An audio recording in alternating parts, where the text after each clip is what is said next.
So this is quite a nice functional skills question. Let's give it a read through and we'll see that there's not actually that much. You know, sometimes with functional skills questions, you've really got to dissect the question and work out what you need to do. For this one, it's fairly straightforward what we need to do.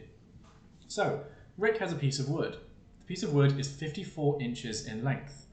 Rick needs to know the length of the wood in millimeters. He uses this formula.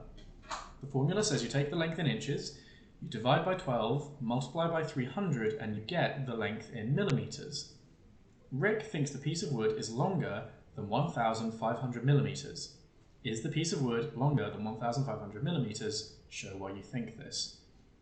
So all we need to do is take 54, put it into the formula, which means we're going to divide it by 12, then multiply the answer by 300, and that's it, and that's going to be the length.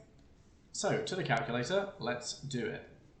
We're going to take our 54, we're going to divide by 12. That's the first instruction, it gives us 4.5. We then multiply by 300, so we times 300, and that gives us 1,350, and that's the length in millimeters.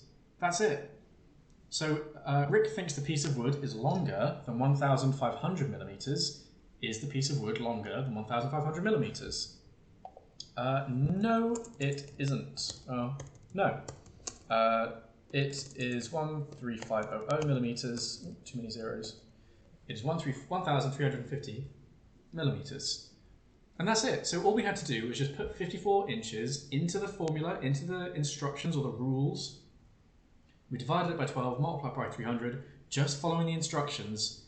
It told us how long it was, so we could say no, Rick is wrong, because it is not longer than 1,500 millimeters. That's it.